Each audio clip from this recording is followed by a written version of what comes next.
Hello. Hello everyone. Welcome back to the channel. അപ്പം ഇന്ന് ഞാൻ ഒരു ഇമ്പോർട്ടൻ്റ് ആയിട്ടുള്ള കാര്യമാണ് പറയുന്നത്. പ്രോക്രസ്റ്റിനേഷൻ എങ്ങനെയാണ് ഒഴിവാക്കാൻ പറ്റുന്നത്. ഞാൻ പഠിക്കുന്ന സമയത്താണെങ്കിലും അല്ലാത്ത സമയത്താണെങ്കിലും ഒരു ഗ്രേറ്റ് പ്രോക്രസ്റ്റിനേറ്റർ ആയിരുന്നു. കാരണം എനിക്കറിയണ്ടായിരുന്നില്ല, ചില കാര്യങ്ങളൊക്കെ ഞാൻ വളരെ പെട്ടെന്ന് തന്നെ ചെയ്തു തീർക്കും.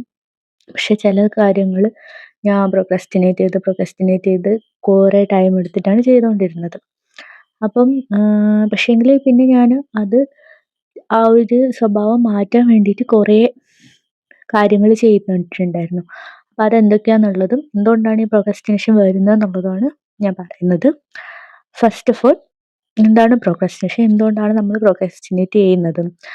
കുറേ പേരുടെ വിചാരമാണ് നമ്മൾ ലേസി ആയതുകൊണ്ടാണ്, പിന്നെ കുറേ സമയം വെറുതെ ഇരിക്കാൻ ഇഷ്ടമുള്ളതുകൊണ്ടാണ് നമ്മൾ ഈ പ്രോക്രാസ്റ്റിനേറ്റ് ചെയ്യുന്നത്. എന്നിട്ട് ആ മടി പിടിച്ചിരുന്ന് കഴിഞ്ഞിട്ട് അതിനുശേഷം നമ്മൾ ആ ഒരു കാര്യത്തിൽ പിന്നെ ഷെയിമായിരിക്കും, പിന്നെ സെൽഫ് എസ്റ്റീം കുറയും. ഇതാണ് അധിക പേരിലും ഉണ്ടാവുന്നത്. ആക്ച്വലി ഇത് ഒരാൾ മടി ഉള്ളതുകൊണ്ട് അല്ല പ്രോക്രാസ്റ്റിനേറ്റ് ചെയ്യുന്നത്, മടി ഉള്ളതുകൊണ്ട് മാത്രമല്ല. ചില കാര്യങ്ങൾ മേ ബി അങ്ങനെ ആയിരിക്കും, ചിലർ അങ്ങനെ ആയിരിക്കാം, ഇല്ല എന്ന് ഞാൻ പറയുന്നില്ല. കാരണം ഒരു കാര്യം ചെയ്യണം, ടാസ്ക് ചെയ്യണം എന്ന് അറിഞ്ഞിട്ടും എളുപ്പമുള്ള കാര്യമായിട്ടും പ്രോക്രാസ്റ്റിനേറ്റ് ചെയ്യുന്നവരുണ്ടെങ്കിൽ മേ ബി അതായിരിക്കാം. പക്ഷേ മോസ്റ്റ് ഓഫ് ദ ഒരു 90% ആൾക്കാരിലും, ഈ പ്രോക്രാസ്റ്റിനേറ്റ് ചെയ്യുന്ന 90% ആൾക്കാരിലും മടി ആയതുകൊണ്ടല്ല പ്രോക്രാസ്റ്റിനേറ്റ് ചെയ്യുന്നത്. ബിക്കോസ് അധിക പേരും നല്ല ടാലൻറ്റഡ് ആയിട്ടുള്ള ആൾക്കാരാണ്, ഒരു ഗോളുള്ള ആൾക്കാരായിരിക്കും, എന്താ ചെയ്യേണ്ടതെന്ന് ആക്ച്വലി അറിയാവുന്ന ആൾക്കാരായിരിക്കും. പക്ഷേങ്കിൽ അവർ പ്രോക്രാസ്റ്റിനേറ്റ് ചെയ്യുന്നു. ഇതിന് കാരണം എന്താണെന്ന് വെച്ച് കഴിഞ്ഞാൽ, ബേസിക്കലി പറയുകയാണെങ്കിൽ സ്ട്രെസ്സാണ്. സ്ട്രെസ്, ഒരു ടാസ്ക് ഭയങ്കര സ്ട്രെസ്ഫുള്ളാണ്. പിന്നെ അത് ഭയങ്കര പെർഫെക്റ്റ് ആയിട്ട് ചെയ്യണം. പെർഫെക്ഷനിസം ഉള്ള ആളുകളാണ് അധികവും എല്ലാ ടാസ്കും ഇങ്ങനെ പ്രോക്രാസ്റ്റിനേറ്റ് ചെയ്യുന്നത്. അപ്പം ആക്ച്വലി ഇതൊരു ലൂപ്പാണ്. അപ്പം ഒരു വലിയ ടാസ്ക് ഉണ്ട്, ഒരു സ്ട്രെസ്ഫുൾ ആയിട്ടുള്ള ടാസ്ക് ഉണ്ട്, അത് ചെയ്യണം എന്നുള്ള ഒരു കാര്യം മനസ്സിലുണ്ടാവും. പക്ഷേങ്കിൽ ആ കാര്യം ചെയ്ത് കഴിഞ്ഞാൽ ഫെയിലിയർ ആവോ എന്നുള്ള ഒരു പേടി ഉണ്ടാവും, അത് മനസ്സിൽ ഓൾറെഡി കിടക്കുന്നുണ്ടാവും. ഇത് രണ്ടും കാരണം എന്താ, ആ ഒരു ടാസ്ക് തുടങ്ങാനുള്ള ഒരു മനസ്ഥിതി ഉണ്ടാവില്ല. അപ്പം ഇത് വലിയൊരു ടാസ്ക്, അത് കാരണം അത് ചെയ്ത് കഴിഞ്ഞാൽ ഫെയിലിയർ ആവോ എന്നുള്ള പേടി, ഇത് രണ്ടും കൂടി ചേർന്നിട്ട് ആ ഒരു ആൾക്കാരിൽ ആങ്സൈറ്റി ഉണ്ടാവും മനസ്സിൽ. പക്ഷെ ഇത് നമ്മളിങ്ങനെ നോർമലി കാണുന്ന പോലെ ഭയങ്കരമായിട്ടുള്ള ആങ്സൈറ്റി ആയിരിക്കില്ല, ഇത് കറക്റ്റ് മനസ്സിലാവുന്ന ഒരു കാര്യമായിരിക്കില്ല. ഒരു ആങ്സൈറ്റിയും ഒരു ഡിപ്രസ്ഡ് ആയിട്ടുള്ള മെൻറ്റാലിറ്റിയാണ് ഉണ്ടാവുക ബേസിക്കലി. അപ്പം ഈ ഒരു കാര്യം ഉള്ളത് കൊണ്ട് തന്നെ ആ ഒരു സ്ട്രെസ്സ് അവോയ്ഡ് ചെയ്യാൻ വേണ്ടിയിട്ട്, അതിനെ പറ്റിയുള്ള തോട്ട്സ് അവോയ്ഡ് ചെയ്യാൻ വേണ്ടിയിട്ട് അത് പ്രോക്രാസ്റ്റിനേറ്റ് ചെയ്യും. ആ ഒരു കാര്യത്തിനെ പറ്റി ചിന്തിക്കത്തില്ല. അപ്പോൾ അത്രയും നാൾ അത്രയും സ്ട്രെസ്സ് ബ്രെയിനിൽ കിട്ടില്ല. ഇത് ആക്ച്വലി ബ്രെയിനിൻ്റെ ഒരു ട്രിക്കാണ്. നമ്മളെ ഒരു സ്ട്രെസ്ഫുൾ ആയിട്ടുള്ള കാര്യം എന്ന് പറയുന്നത് നമ്മുടെ കംഫർട്ട് സോണിനകത്ത് നിന്ന് പുറത്തിറങ്ങുന്ന ഒരു കാര്യമാണ്. അപ്പം അതിന് പുറത്തിറങ്ങാതിരിക്കാൻ വേണ്ടിയിട്ട് ബ്രെയിൻ നമ്മളെ protect ചെയ്തുകൊണ്ടിരിക്കുന്നതാണിത്.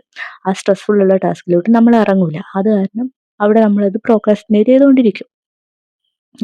At the end of the day നമുക്കെന്താ, അത് നമ്മൾ ചെയ്തില്ലല്ലോ, അത് പ്രോക്രാസ്റ്റിനേറ്റ് ചെയ്യുന്നുണ്ടല്ലോ എന്നുള്ള ഒരു ഷെയിം മനസ്സിൽ വരും. അപ്പം ആക്ച്വലി ഈ ഒരു ആ ഷെയിം പിന്നെ എവൻച്വലി വീണ്ടും ഒരു ഹൈ സ്ട്രെസ് ആയിട്ട് മാറും. ഈ ഹൈ സ്ട്രെസ് പ്ലസ് ആ സ്ട്രെസ്ഫുൾ ടാസ്ക്, ഇത് രണ്ടും കൂടെ ഈ ലൂപ്പ് കണ്ടിന്യൂ ചെയ്തുകൊണ്ട് പോകും. വീണ്ടും പ്രോക്രാസ്റ്റിനേറ്റ് ചെയ്യും, ഇത് ചെയ്യാൻ പറ്റില്ല ഇങ്ങനെ.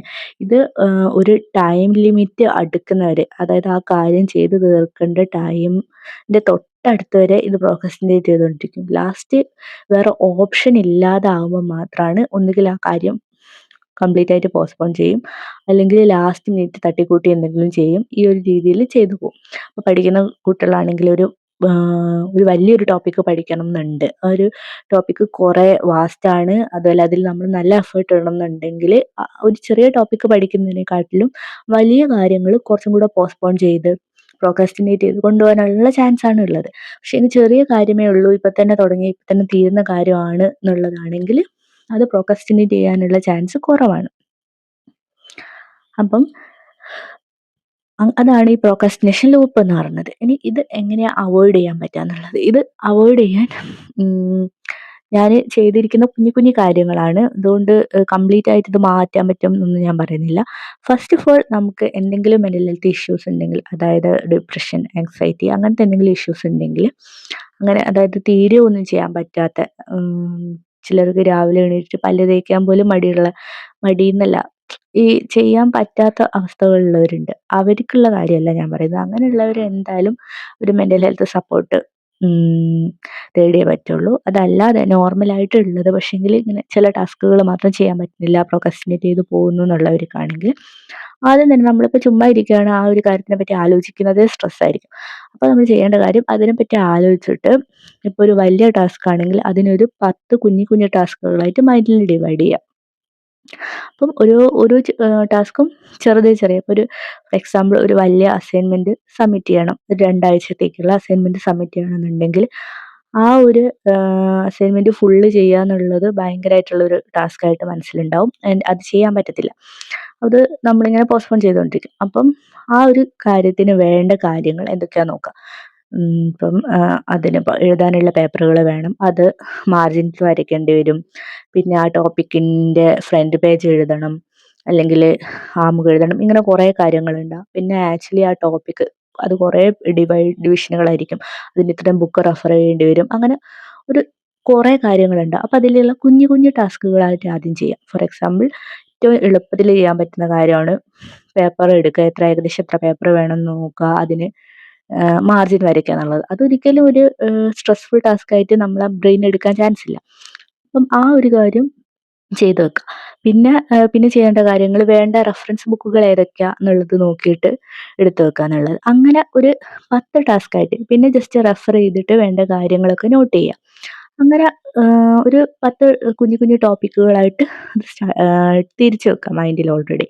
എന്നിട്ട് ഒരു ഇപ്പം ഇന്നാണ് നമ്മൾ ആ മൈൻഡിൽ ആ ടോപ്പിക്കുകളായിട്ട് തിരിച്ച് വെച്ചതെന്നുണ്ടെങ്കിൽ ഒരു 2 മിനിറ്റ് മാത്രം അതിന് വേണ്ടിയിട്ട് ടൈം വെക്കും. അതിനുശേഷം അത് സ്റ്റോപ്പ് ചെയ്യുമെന്ന് വിചാരിക്കാം.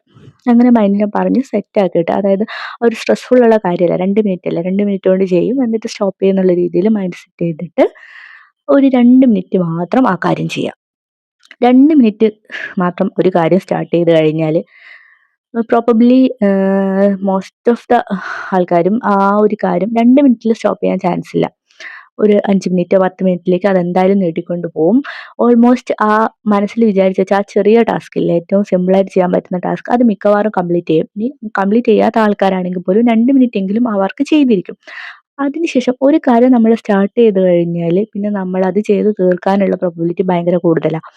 അത് തീരെ സ്റ്റാർട്ട് ചെയ്യാതെ ഒരു ടാസ്ക് ഫുള്ളായിട്ട് ഇരിക്കുന്നതിനെക്കാട്ടിലും ആ ഒരു ടാസ്ക് കുഞ്ഞു കുഞ്ഞായിട്ട് ഡിവൈഡ് ചെയ്ത് കഴിഞ്ഞാൽ അതിലൊരു ചെറിയ ടാസ്കെങ്കിലും നമ്മൾ സ്റ്റാർട്ട് ചെയ്തിട്ടുണ്ടെങ്കിൽ ആ ഒരു കാര്യം എന്തായാലും കംപ്ലീറ്റ് ആയിട്ട് തീർക്കും. പിന്നെ ഇത് ഓൾറെഡി മനസ്സിൽ ഡിവൈഡ് ചെയ്ത് വെച്ചത് കൊണ്ട് തന്നെ ഓരോ കുഞ്ഞു കുഞ്ഞു ടാസ്ക് കംപ്ലീറ്റ് ചെയ്യുമ്പോഴും ആ ഒരു വലിയ ടാസ്ക് ഫുള്ളുണ്ട് എന്നുള്ളൊരു മനസ്സിലുള്ള മൈൻഡ് സെറ്റ് മാറും.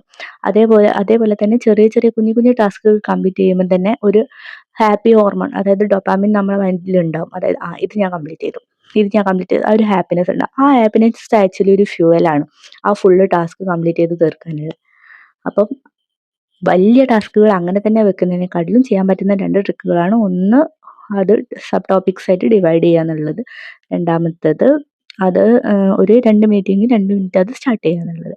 ഇത്രയും കാര്യമാണ് പ്രോക്രസ്റ്റിനേഷൻ ഒഴിവാക്കാൻ പറ്റുന്ന ഏറ്റവും സിമ്പിൾ ടിപ്പ്. ബൈ.